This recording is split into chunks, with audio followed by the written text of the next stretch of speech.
Alright, mascots, listen up. Your Halloween-themed monster cereals are all basically the same. We don't need all 5 of you, so we're gonna have to cull the herd a little bit. One at a time, step forward and deliver your catchphrase. Count Chocula, you're first. I want to eat your cereal. Alright, not very clever, but I get it. You can stay. Next up is Frankenberry. You know what? Actually, your cereal sells pretty well. You're safe. You too, Booberry. Good job on those sales. Let's hear from, you, Fruity Mummy. Fruity yummy mummy makes your tummy go yummy. Is that real? Is that really your catchphrase? Yeah, I say it in commercials and everything. Take him away. What? Come on, no! Fruit Brute. Let's hear it from you. All right, gonna stop you right there. So that's it? You just howl the word fruit? I'll see myself out. Yeah, you do that. Honestly, didn't even know you were a thing until today.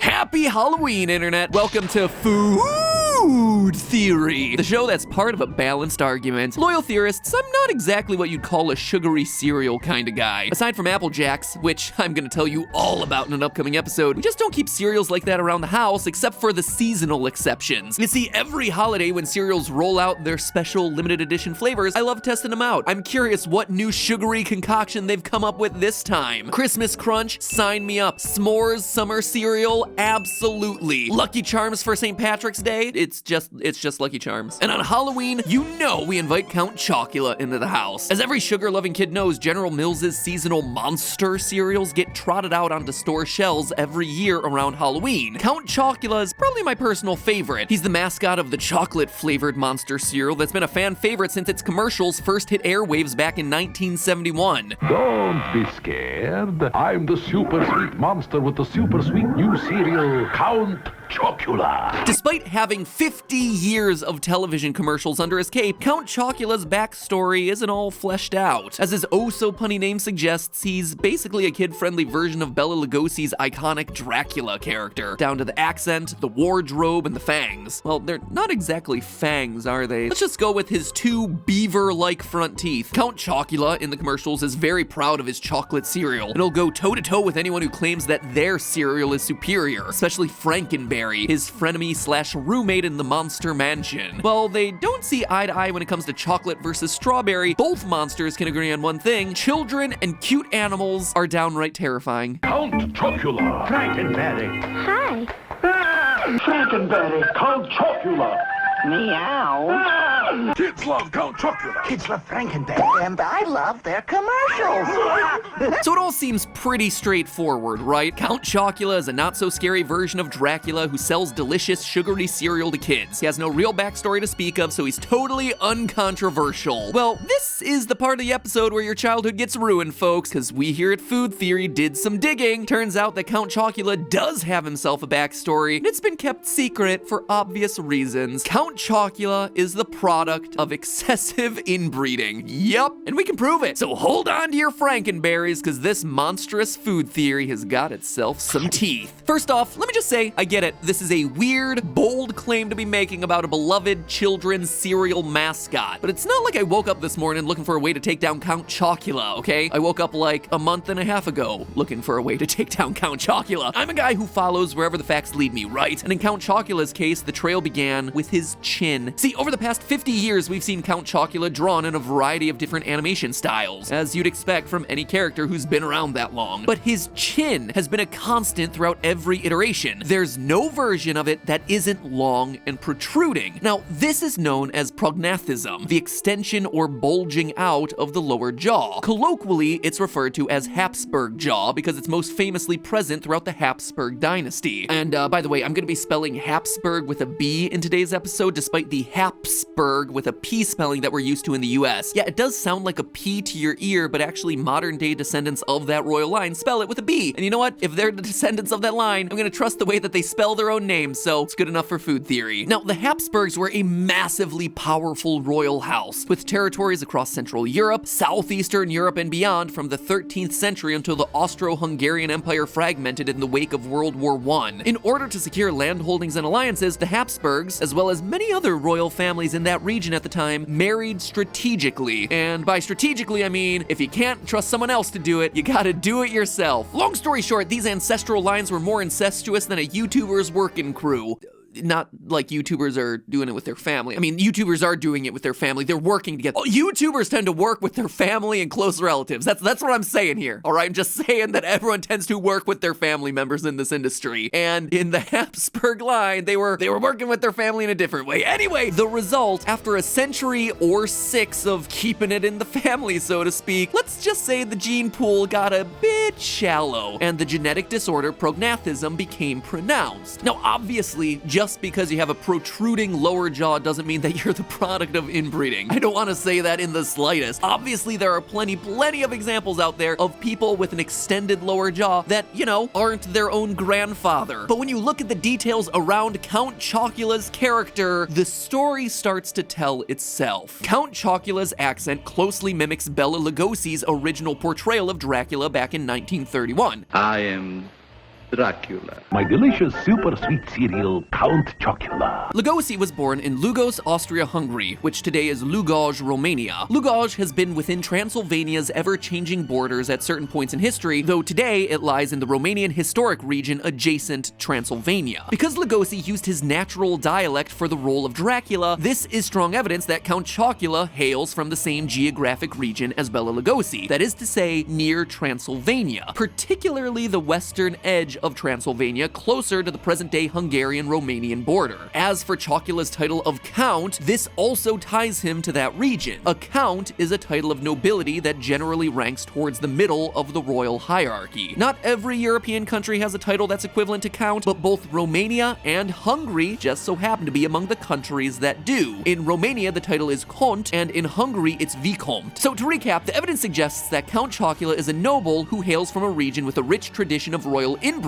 and he happens to exhibit the genetic disorder prognathism, which is a side effect of long-term inbreeding. It's certainly strong circumstantial evidence, but I'd like something a bit more direct. After all, just because someone's a count doesn't necessarily mean that they have themselves a royal bloodline. A non-noble may have a title such as count conferred to them by a monarch long after their birth. So there's certainly a chance that Count Chocula was just a big-chinned commoner with no royal lineage or family history of incest, and he was just given the title of count for, I don't know, having the most delicious cereal on the block or something. What I'm looking for is evidence of actual royal lineage, and as a matter of fact, Count Chocula does drop a super handy tidbit about his bloodline in Count Chocula Goes to Hollywood, a record that came with monster cereal boxes back in 1979. To lay the scene, Count Chocula here has just told Frankenberry that he's going to Hollywood to win a monster lookalike contest. Why should you win, Count Chocula? Because I look just like my great-great-uncle Drac from Transylvania. So Count Chocula claims to be the great-grandnephew of Dracula, and that's incredibly useful information to us because we're basically trying to do the impossible, connect a fictitious character to a real-life dynasty. But Dracula, as it would happen, is one of those characters who blurs the line between reality and fiction a little bit. I suppose you could say he walks in both worlds. Allow me to explain. In 1897, the world was introduced to Dracula in Bram Stoker's gothic horror novel of the same name. Obviously, Count Dracula, an old-school vampire who was sucking blood long before vampires started to suck, is a fictional character. But the character is largely based upon a real-life Transylvanian-born royal from the 1400s, Vlad III Tepes, aka Vlad the Impaler, aka Vlad Dracula. The thing is, Stoker didn't exactly fact-check his novel or anything. After all, he was just a guy trying to write some cool, creepy gothic fiction. It seems Stoker heard some stories about Vlad the Impaler being a generally bloodthirsty guy who impaled people, then used elements of those stories to help craft a vampire character who isn't exactly Vlad the Impaler, but also has enough overlap that it couldn't really be based on anyone else in history. How many other Transylvanian royals named Dracula out there have a thing for impaling, you know? So essentially what Count Chocula is saying is that in his universe, he's the great-grandnephew of Vlad the Impaler. And while Vlad the Impaler isn't himself a Habsburg, he did have himself the Habsburg jaw. I repeat, a relative of Count Chocula has himself prognathism. Now, of course, we need to make sure that the timeline checks out. Vlad the Impaler lived in the 1400s, and his supposed great-grandnephew, Count Chocula, is hitting up discos in the 20th century. Are we to believe that they're separated by 6 centuries and yet only 3 generations? Well, yeah, vampires are semi-immortal after all. Dracula is a vampire. Count Chocula is a vampire. Well, actually, is he a vampire? I mean, he obviously dresses the part, but let's look at the evidence. There's a number of vampiric rules laid out in Dracula that don't seem to apply to Count Chocula. He sleeps in a bed rather than a coffin. He's able to ingest human food, he casts a shadow, and yet he does possess some vampiric powers, such as the ability to levitate objects and turn into a bat? I think that's a bat. It's close enough. The point is this: Count Chocula possesses some vampiric traits, but not all, which is solid evidence that he's not quite a vampire, but rather a dhampir. Now, what's that, you might ask? Well, get ready to learn about the bats and the bees, everyone. You see, when a vampire and a human love each other very, very much, they make a dhampir. According to legend, dhampirs are able to do specific vampiric things like practice sorcery and control animals, but are also able to do certain human things like eat human food and sometimes cast shadows. And according to Mythology Wiki, quote, dhampirs may be more mortal than vampires who are known to have a semblance of immortality, but they can still live for hundreds, if not thousands of years. And this makes so much sense because if you look at Count Chocula over the course of the past 50 years, it's very clear that his body is in fact changing. And I'm not just talking about his art style here, he's gotten a lot taller. In the 70s, his eyes were basically at Frankenberry's chin, but just a decade later, and suddenly they're practically eye to eye. And yet, after that 50 plus years of adulthood, he still doesn't look elderly. So what's clear is that Count Chocula is aging, but not at a human rate. See, if he were purely a vampire, he wouldn't have aged at all. If he were a human, he'd be looking like the red woman without her necklace. But instead, he's put on a good 16 inches over the past 5 decades as he finally hit some kind of slow-mo dhampiric puberty. So he's a dhampir in Dracula's lineage, but there's still a huge unanswered question lingering in the air. What's the deal with his name? Why is he called Count Chocula? This brings us to the final part of the theory. Consider this: Vlad II was known as Vlad Dracul. His son, Vlad the Impaler, was known as Dracula, meaning son of Dracul. So by this custom, it's quite possible that Count Chocula's ancestors were Chocul originally and was changed somewhere down the line. Oh, and by the way, Chocul just so happens to be a surname that's found most densely in, where else? Central Europe, including modern-day Hungary. So if you're in Transylvania and want to run into somebody named Chocul, you don't really have to travel that far. So here's the theory, my friends, the food theory, as to why literally everything in Count Chocula's life is the way it is. His mother, a vampire, hailed from the Dracula line and was Vlad the Impaler's grandniece. Count Chocula's father, who had the surname Chocul, was a regular old mortal. The two lovebirds met somewhere in the vicinity of Transylvania at some point in the last 5 centuries or so. They gave birth to Alfred. Yeah, his first name is Alfred, had to throw that one in there. And Alfred, being the son of Chocul, took the customary step of taking Chocula as his name. From his mother's side, Alfred inherited the noble title of Count, his considerable wealth, as well as the protruding chin. From there, chocolate probably just kind of became Count Chocula's thing, the same way pretzels became the Wetzel family's thing. When you got a name like that, you just kind of have to roll with it, you know? So there you have it, friends, the most complete backstory of Count Chocula to date, with all the good, the bad, and the inbreeding included. And it's just in time, too, because General Mills is reportedly developing an entire cinematic universe for its monster cereal IP. I wish that was a joke, but it's certainly not. And given what we've learned today, I think it could work. It has echoes of the connected Justice League universe, with Count Chocula as the Batman stand-in, quite literally this time at the center of it all. I mean, the Batman character is made for some really great movies over the years, so I feel like inbred Batman would at least be halfway decent. Besides, it's not like General Mills has many other options. What are they gonna do? Put the fate of the franchise on the shoulders of this guy?